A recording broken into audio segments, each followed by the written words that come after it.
Hey everyone, it's time for a Never Seen Halloween part 2.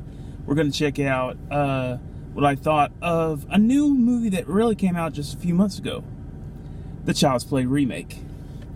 Yeah, I actually avoided this one in theaters just because I said, okay, if I take out the price of like popcorn, admission, and everything like that, it'll probably end up being as much as the DVD is going to be worth. So I did say I'm going to wait until it comes out on DVD to check it out. And it's a given I was going to watch this because I have all of the Child's Play films in my DVD collection. I have also... This is one of those horror franchises I actually didn't watch as a kid because my cousin actually had... It was either the poster or it was like one of the bumper stickers for Child's Play 2. And just the face alone was enough to like creep me out for like ever. So once I had gotten a little older and pretty sure that no dolls, no animals were going to come after me, or stuffed animals, I mean animals will go after you. Especially dogs, apparently, with the fat guy because they think you got treats. But I was actually curious to see what this was going to be because the problem with horror franchise remakes is that they can be either really good or really horrible. For example, I hated Rob Zombie's remake of Halloween. The sequel's okay, but I actually thought that the remake to Last House on the Left actually did a lot better than Wes Craven's original. So the first film does hold up on its own real good, and most of the movies are still really good if you take them with like comedy and horror and mix it all together with that. My personal favorites are still Child's Play 2, just because I love the score, I love the look of the film, I love the action. The side villains aren't really good with the foster parents and all that, but the special effects and Brad Dourif, of course, as Chucky is really good. Bride of Chucky is easily one of like the most beautiful looking of the films in this series. It is so well done by I can't remember the cinematographer, but it's the guy that won the Oscar for Crouching Tiger, Hidden Dragon, which he did immediately after Bride of Chucky. So like, props on that, because that is a beautiful looking film. It's funny. It's got a lot of great action. John Ritter in more like one of his only horror movie appearances, which is kind of cool. And his son ended up doing Freddy vs. Jason, so that's cool. And the two recent movies that have been on DVD and TV, Curse of Chucky, Cult of Chucky, have actually been surprisingly good. I actually thought they were really well done, especially Curse of Chucky, which may be the scariest of all of these films. So, ultimately, what did I think of the Child's Play remake? I am actually impressed that I liked it this much because it could have been so bad, like just redoing the first film and all of this. I'm actually impressed they came up with this idea of doing the artificial intelligence and technology stuff. It actually makes the consumerism towards kids that was supposed to be satire in the 80s. It really strikes out even more here because we now have all of this stuff so in tune with the internet and all that has to do with like children accessing and everything like that. And there's plenty of that stuff going around. But actually 20 minutes into this film, I actually realized this movie is actually the movie that Don Mancini originally was going to do for Child's Play. He originally envisioned the Chucky movies as like this Twilight Zone-esque thing where like the doll is actually in tuned with like the kid's desires. Adults he hates, it goes after and kills and stuff like that. And 20 minutes in, I actually realized they're going with that concept, and I said like, that is like really good.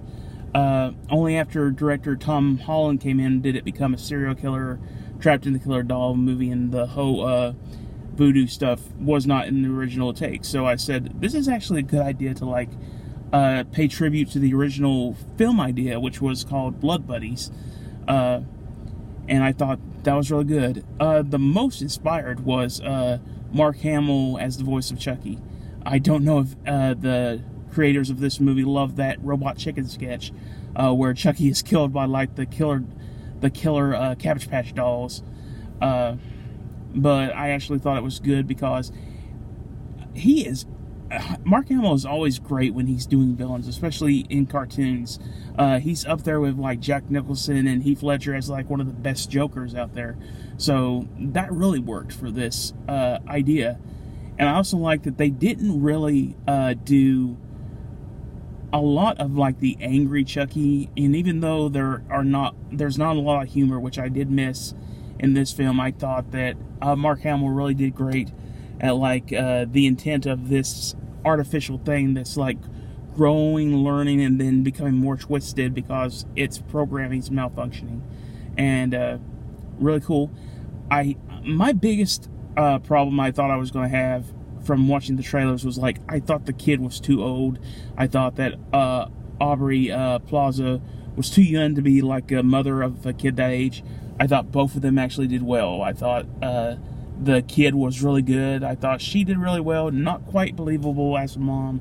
She's more like a pathetic girlfriend type than the Catherine Hicks character from the original was. But I thought it's different and it's like good enough.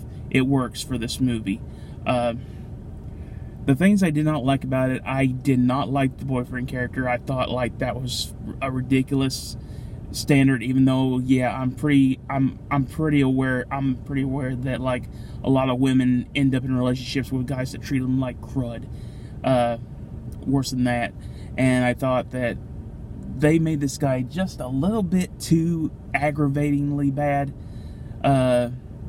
There is like a little twist that I thought like, okay, cool, I want to see like how he gets it, because this guy really needs to get something, and I thought they handled that really good. The other thing, and I knew this was going to be an issue, I hated a lot of the CGI Chucky moments, because I just think it went too fast. It did not work with like the mechanical robot type that they had.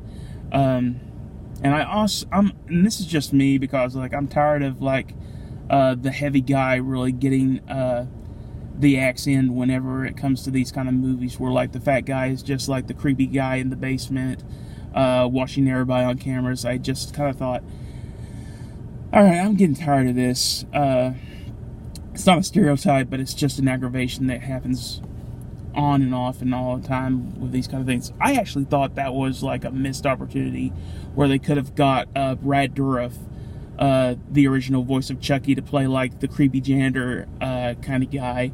Just have him like toss the doll aside and stuff like that, and for Chucky to literally get killed by Chucky. I thought that would have been a great idea.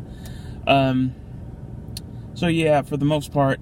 And I also gotta say, like, along with Bride of Chucky and probably Curse of Chucky, this is the best looking of the Child's Play movies. I thought that was really good in itself. I love the colors that they used with this and how they used it with the light. So yeah, if you are a fan of the Chucky movies, this will actually be like a nice alternative. I really hope they do more of the original creators doing Chucky movies, and not so much doing any more of this one. I think this one is fine on its own. Doesn't need like any more, although hint hint, of course they have to put in tips for a sequel, so that's just how it is. So yeah, if you are a fan of Chucky, why not give it a shot? And